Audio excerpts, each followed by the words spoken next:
Los juegos de terror son un género que decayó increíblemente. Pasamos de obras maestras como lo son los primeros 4 Silent Hill o los primeros Resident Evil a Walking Simulators donde tenés que escapar de peluches o de abuelas o de... Ay Dios, no tengo idea ni de lo que es eso. Entonces me decidí intentar ver en qué momento se dio ese punto de quiebre en los juegos. ¿En qué momento empezó a ser más vendible un juego donde escapás de un Teletubby antes que uno donde escapás de los propios traumas del personaje? Por ejemplo, no estoy atacando a ninguna empresa en particular, lo que estoy diciendo es simplemente hablando de compañías en general y no estoy atacando a nadie específicamente. Lo prometo. Pero para poder contestar la pregunta de en qué momento el terror empezó a decaer, quiero volver a los inicios del terror, si es que se le puede llamar así, porque nadie está muy de acuerdo en cuál fue el primer juego de terror como tal. Algunos dicen que fue el Haunted House, otros que el Monster Maze, y otros que el Alone in the Dark. Yo por mi lado voy a arrancar dando contexto desde el Haunted House en adelante, ya que es el más antiguo que encontré que constatara un terror, entre infinitas comillas.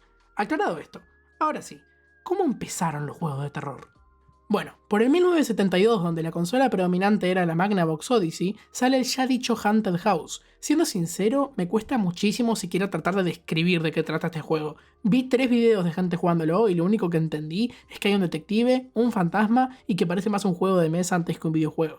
Pero este es el primero que la gente considera de terror, entre infinitas comillas, así que tenía que mencionarlo. Unos años más adelante, en 1981, se crea el 3D Laberinto Monstruo, un juego que es un poco una mierda, pero que fue el primero en introducir suspenso en el medio. El juego literalmente trataba de ir por un laberinto en 3D mientras te perseguía un monstruo, por si no te quedó claro cuando dije el nombre traducido. El concepto del juego, si bien era muy simple, para las limitaciones de la época siento que se las ingeniaron muy bien para hacer un suspenso medianamente creíble, entre comillas. O sea, todo lo que pasaba era que escuchabas el monstruo cuando estaba medianamente cerca, pero eso era suficiente para la época que era, así que yo creo que merecía estar mínimamente en el video. Todo esto para que Capcom en 1985 decida meterse al mundito del terror y saque el Ghost and Goblins, juego que inspiró a Konami para que en 1986 sacara Castlevania. 2 obras muy importantes, principalmente porque son las causantes de que Bandai Namco se quiera meter en el mundito del terror, donde sacan el primer Splatterhouse, con un protagonista muy igual a Jason de Viernes 13. Cuando Capcom vio esto dijo... y arrasó con el putísimo Sweet Home, un juego que tuvo muchísimas ventas para la época y solo salió en un mercado japonés, aunque luego se hicieron varias traducciones. El Sweet Home literalmente trata de un grupo de 5 personas que van a una casa embrujada a hacer un documental y listo, esa es toda la historia del Sweet Home. Pero sirvió como para plantar una semilla muy importante y servir como referencia para uno de los juegos más importantes de estos años, el Alone in the Dark, que destruyó todo lo conocido como terror en aquel momento y fue considerado el primer survival horror. Es una obra que sirvió como base y semilla para los primeros Resident Evil. El Alone in the Dark mezclaba gráficos poligonales 3D en sus personajes y un detalle increíble en sus escenarios 2D. Este era un juego de premisa bastante simple también. Eras un detective que tenía que investigar el suicidio de un hombre en una mansión. Listo, era literalmente eso. Porque el Alone in the Dark no revolucionó por su historia, revolucionó por su gestión de recursos y lo divertido y terrorífico que era. Es decir, estamos ante el primer survival horror. Todo el mundo estaba maravillado con eso. Así es como las consolas escalaron a un terror más evolucionado, mientras que PC seguía con los shooters. Pero es gracias a esto que se creó una de las mejores sagas de terror, el Resident Evil. Así que ahora vamos a pasar a la gran era de los videojuegos de terror. El momento post y durante Silent Hill y Resident Evil. Porque todo cambia en 1996 cuando Capcom hace su obra magna. Mezclando lo aprendido de Sweet Home y de Alone in the Dark, hace Resident Evil, el primero de una saga demasiado larga para su propio bien. Y digo saga porque al ver el éxito del primero, en 1998 sacan Resident Evil 2, volviéndolo una de las franquicias mejor vendidas y mejor hechas en el mundito del terror. Pero es ahí cuando aparece Konami y les tira la carta del 1 y les dice... Y en 1999 sacan el putísimo Silent Hill 1, juego que arrasó en ventas y en muchísimos sentidos. Mientras que el Resident Evil iba más por un terror simple que tratara de contentar a los jugadores de PC mezclando shooters y terror, a Konami, o al Team Silent mejor dicho, le daba absolutamente igual eso. Sacaron el primer Silent Hill, el cual iba mucho más a un terror psicológico y una jugabilidad tosca. Un terror mucho más enfocado en lo que no ves que en lo que sí ves. Con el grandísimo hijo de puta de Yamaoka dirigiendo la música y componiendo temazos en el Silent Hill 1, hubieron canciones y efectos que daban lugar a momentos como estos.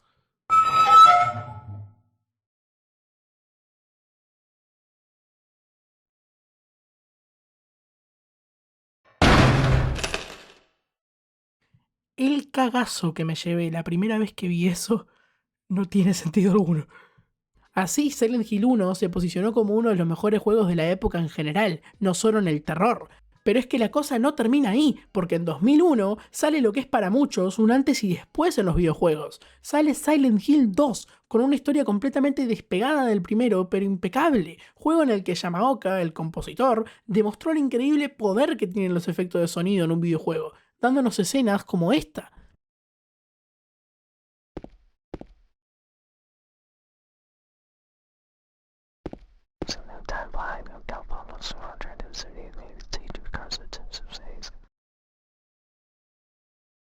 El ambiente, la jugabilidad, la historia, todo era perfecto. El Silent Hill 2 había sido producto de todo el esfuerzo del Team Silent, un equipo muy reducido de personas, el cual tuvo que sacrificar toda su vida personal durante algunos años para poder realizar el juego.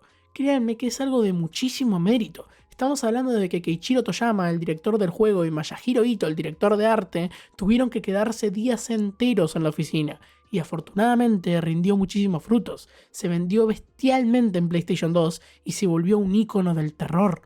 Es una verdadera lástima que al separarse el Team Silent, la saga Silent Hill dejara de ser lo que alguna vez fue. Pero todavía no vamos a hablar de eso. Nos queda un poquito antes de llegar a la decadencia del terror. Porque antes de todas esas cosas, en 2003 llega la tercera entrega de la saga Silent Hill y es una explosión. Con tanto revuelo como el segundo, pasa a ser otro icono del terror, ocupando el puesto 5 de mejores juegos de miedo según GameSpy. Una locura en lo que el reducido equipo de Team Silent había logrado.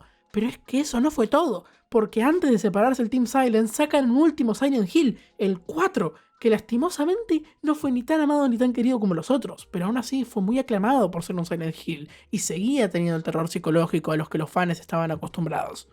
Pero a todo esto, ¿qué pasó con Capcom? ¿En qué estaban los Resident Evil? Bueno, junto al cambio de siglo y de hardware vino una época de remakes, y Capcom en su intento, y recalco intento, de competir con el Silent Hill 2, sacan un remake del primer Resident Evil. Pero no fue hasta 2005 que Capcom hace una obra que tuvo una relevancia similar a Silent Hill 2. Capcom crea Resident Evil 4, dejando de lado el terror de serie B visto en la trilogía clásica y enfocándose en un shooter mucho más frenético. Resident Evil 4 al principio no tuvo tantas ventas, al menos no hasta que lo prostituyeron en todas las consolas existentes, pero aún así fue un emblema para los juegos de terror. Gracias al Resident Evil 4 se vio una explosión en los shooters de miedo. Salieron juegos como Fear en 2005, Alien vs Predator, el Condemned, el Manhunt y hasta el putísimo Dead Space. Con la llegada de la Play 3 y el Xbox salen obras como el BioShock en el 2007 y Alan Wake en el 2010. En este momento los juegos de terror se concentran más en contar una historia interesante antes que en querer asustar o dar miedo en general. Esto fue el auge del terror. Fue el momento en el que el terror como género era algo que valía mucho la pena, hasta que llegaron las personas que causaron la perdición. Los youtubers.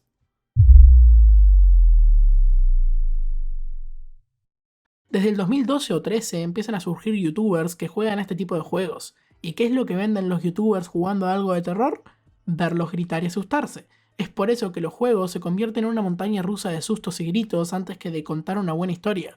Ahí salen juegos como Five Nights at Freddy's, Slenderman o hasta el putísimo Slendytubbies. Con esto, el terror se volvió un gritómetro. Cuanto más jumpscares tuviera un juego, más vendía. Empezando así una época donde a nadie le interesa contar una historia, sino hacer juegos vacíos para un público aún más vacío. Esto duró sus años, donde se crearon los famosos juegos actuales como el Poppy Playtime, el Phasmophobia y juegos del estilo, que no estoy diciendo que sean malos juegos, pero no son lo que eran los juegos de terror antes. No tienen esencia alguna más allá de la que uno le puede dar jugando con sus amigos o gritando, que no está mal, pero se siente como si faltase algo cuando considerás que son los únicos juegos de terror que se hacen ahora. O eso es así hasta que tanto Konami como Capcom deciden hacer 3 remakes para poner el mundo dado vuelta de nuevo, porque en 2019 Capcom saca el remake del Resident Evil 2, uno de los mejores remakes hechos hasta la fecha, pero no se queda ahí, porque en 2023 sacan el remake del Resident Evil 4, que vendió muchísimo. Y capaz pensás, bueno, al final Capcom tomó la delantera ante Konami porque Konami vendió la marca Silent Hill. No, porque no solo Capcom se puso las pilas, Konami creó el remake del famosísimo Silent Hill 2, de nuevo con Yamaoka a cargo de la ambientación y sonidos, creando así una obra increíble y magna. Y como si fuera poco, sale a la luz el Alan Wake 2, una obra que es increíble y sigue la historia de su predecesor. Fue una genialidad de juego, tanto gráfica como jugablemente. Yo realmente no sé si lo que se viene va a ser para mejor o si la originalidad va a volver en el medio. Lo que sí sé es que es muy probable que los únicos que puedan salvar este género de juegos sean las compañías indie, ya que son en estos casos donde la originalidad es más necesaria que el presupuesto. Es por eso que hay que darles tanta atención, así que por favor, es necesario que estos juegos tengan apoyo, sobre todo porque son los más probables a crear historias nuevas. Juegos como Signalis o el Yamawari deben ser reconocidos por lo que son, no solo juegos de terror, sino también juegos originales, y eso es algo que escasea muchísimo en este medio. Me gustaría hablar y dedicar un video entero a hablar de los Silent Hill. Por si no se dieron cuenta, me encantan. Pero eso se verá para otro momento. Dicho todo esto, espero que les haya gustado la línea temporal que me hice, porque me llevó demasiado tiempo. Así que bueno, lo típico. Like, suscríbanse, etcétera, etcétera, etcétera. Ya entienden. Por cierto, tengo otro canal donde subo jueguitos y esas cosas, así que si quieren ir a verlo, miren, tengo un video solo subido donde juego juegos de Play 2. Así que nada, eso. Besitos y chau chau.